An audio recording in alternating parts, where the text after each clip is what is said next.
This channel does not promote any violent, harmful, or illegal activities. All content provided by this channel is meant for an education purpose only.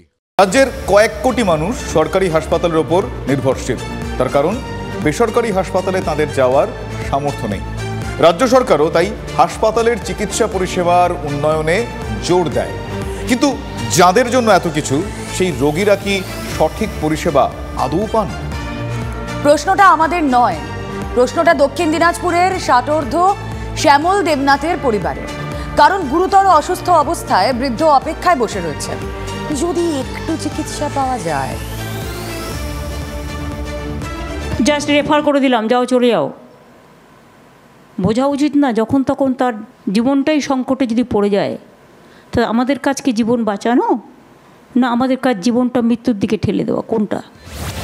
সরকারি হাসপাতালের বিরুদ্ধে রেফারের অভিযোগ নতুন নয়, তাই refer রোগ কমানো ও রেফার হওয়া রোগীর চিকিৎসায় বাড়তি গুরুত্ব দিতে বারবার প্রশাসনকে নির্দেশ দিয়েছেন মুখ্যমন্ত্রী। কিন্তু রাজ্যের প্রশাসনিক প্রধানের নির্দেশের পরেও কি কোনো কাজ হচ্ছে?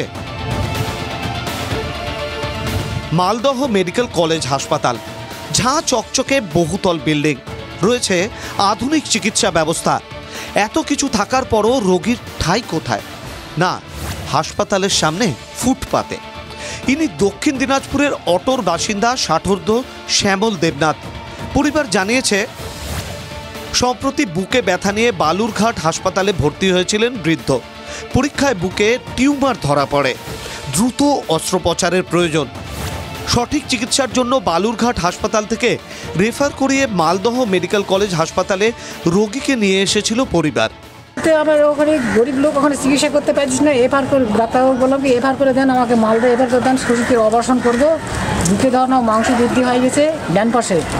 বৃহস্পতিবার মালদহ হাসপাতালে পৌঁছানোর পর থেকেই শুধু দরজায় দরজায় কড়া নাড়া আর অপেক্ষা।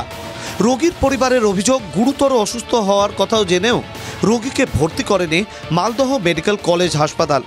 আমি বললাম দাদা আমি বালুরঘাট থেকে আসছি, আমার শ্বশুর অবস্থা খারাপ বুকে, তো হসপিটাল কালকে 10টার সময় নামলাম, 10টার সময় গেলাম ইমার্জেন্সি, আমার কুকুরের মতন দূর করে ওখানে তাড়াই দিল।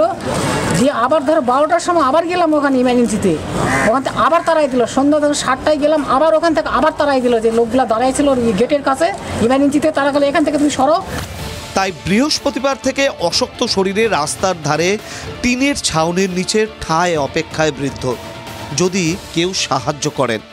সকালে এসছি, সকালে দেখছি যে দাদু পড়ে আছেন। দাদু যে পড়ে আছেন, তো এটা নিয়ে যে কেউ দেখে না, তার জন্য আমরা হইচই করছি এখানে।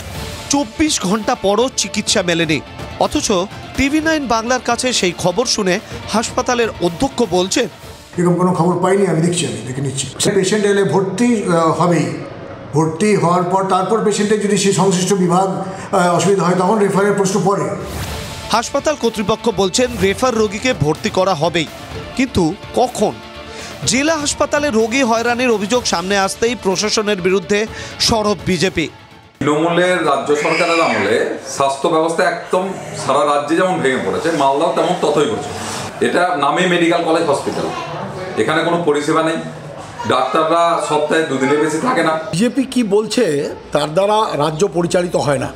এই রাজ্যের মাননীয় মুখ্যমন্ত্রী মমতা বন্দ্যোপাধ্যায় এই স্বাস্থ্য ব্যবস্থার যে কি আমূল পরিবর্তন এনেছে, তার সাক্ষী সারা বাংলা তথা পার্শ্ববর্তী রাজ্যের বাসিন্দারাও আমাদের এই রাজ্যে তাদের চিকিৎসা সূত্রে এই রাজ্যে আসে। আমরা অবিলম্বে এটা জেলা সমাহর্তা যেহেতু এই রোগী কল্যাণ সমিতির চেয়ারম্যান, তার গোচরে এনে সঠিকভাবে ব্যবস্থা গ্রহণের আশ্বাস আমরা দিচ্ছি। রাজনৈতিক তরজা চলছে, হাসপাতাল কর্তৃপক্ষ পদক্ষেপের কথা বলছেন, আর চিকিৎসার অপেক্ষায় রাস্তায় শুয়ে রয়েছেন অসহায় রোগী। এটাই কি সরকারি হাসপাতালের বাস্তব ছবি? সুব্রতোষ ভট্টাচার্যের রিপোর্ট, TV9 বাংলা। হাসপাতালে ঠাঁই নেই, মাথা গোজার উপায় নেই, নিত্যদিনের দারিদ্র্যের সঙ্গে লড়াই। মাথার উপর একটা ছাদ, এইটুকুই তো চেয়েছিলেন প্রান্তিক মানুষগুলো, কিন্তু তা কি আর সহজে মেলে? নিজ ভূমি নিজ গৃহ প্রকল্পের সুবিধা পেতে বছরের পর বছর অপেক্ষা খেমাশুলিতে। জমির পাট্টা পেয়েছেন, সরকারি কাগজও রয়েছে, কিন্তু তারপরেও কেন এই পরিস্থিতি? দেখুন,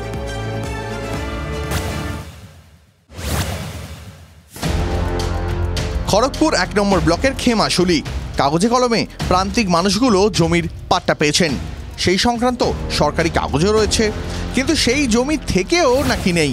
কারণ শাসক নেতাদের দাপুটে বাড়ি তো দূরস্থ, 1 দশক পরেও জমির দখল পাননি খেমাশুরির ভূমি গৃহহীন মানুষগুলো। 2013-এ 73 জন ভূমিহীন মানুষ সরকারের নিজ ভূমি নিজ গৃহ প্রকল্পে পাট্টা পান। 3 ডেসিমেল করে জায়গা বরাদ্দ হয় তাঁদের জন্য। সরকারের নিয়ম মাফিক পরিবারের মহিলা সদস্যের নামে সেই জায়গার রেকর্ড হয়। কিন্তু 2013 থেকে 2023 আজ অবধি সেই পাট্টার জায়গা নিজেদের দখল পাননি তারা। নিজ ভূমি নিজ গৃহ প্রকল্পের বাস্তব রূপ তো দূরের কথা, নিজেদের জায়গাটা পর্যন্ত আজ অবধি তারা দখল করতে পারেননি। 10 বছর কেটে গেছে, নিজেদের বাড়ি তো দূর, পাননি সরকারি জমির দখলটুকুও। কেন? ভুক্তভোগীদের অভিযোগ, পদে পদে এসেছে শাসক দলের বাধা। 1 ডেসিমেল জায়গা ছাড়ার জন্য এসেছে লাগাতার চাপ। এখানে যারা নেতৃত্ব আছে শাসক দল, ওনাদের এই প্রলোচনায় এই জায়গাটা আমরা দখল করতে পারছি না। এতদিন পর, কয়েক বছর পর পেরানোর পর আমাদের কিছুই নেই, শুধু ওই ঢপবাজির খেলা, আর কিছুই নেই। যখনই আনতে যাই তখনই এই যে বাধা আসে, পুলিশ প্রশাসন, রাজনীতির লোক ঢুকে যাচ্ছে আসে, এবার আমরা জায়গা পাইনি একবারও। 13 সাল থেকে আমরাকে যেরকম ঝুলাচ্ছে, আর এই যে বাড়ি ঘরগুলো করে নিচ্ছে, যখন বারণ করা হচ্ছে ওরা বলছে তোমাদের জায়গা আমরা করিনি। বছরের পর বছর অপেক্ষা, পাট্টা পাওয়া জমির দখল পেতে গ্রামবাসীরা জমি মাপজোকের ব্যবস্থা করেছেন। অভিযোগ, সেখানেও নাকি নাক গলিয়েছে পুলিশ। জমির মাপজোক যাঁরা করেন সেই আমিনকেও তুলে নিয়ে যাওয়া হয়েছে থানায়। আনলে আমিনকে তুলে নিয়ে চলে যাচ্ছে। এর পিছনে কারা কাজ করছে? কারা? তৃণমূল পার্টি এই করছে, আর কে করবে? মানে পুলিশ আসছে, পুলিশকে দিয়ে বাধা দেওয়াচ্ছে যে আপনারা এখানে কোনো জায়গা পাওয়া যাবে না। বিডিও, বিএলআরও, এসডিএলআরও প্রত্যেকটি দপ্তর, ইভেন এডিএম এলআর এবং ডিএমএস সাহেবের কাছেও আমরা এসেছিলাম এ বিষয়ে কথা বলতে।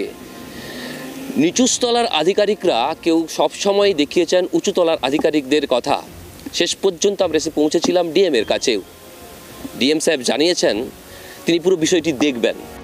অপেক্ষা করতে করতে দেওয়ালে পিঠ ঠেকেছে, তাই এবার ভয় হুমকি উপেক্ষা করে মুখ খুলছেন অসহায় গ্রামবাসীরা।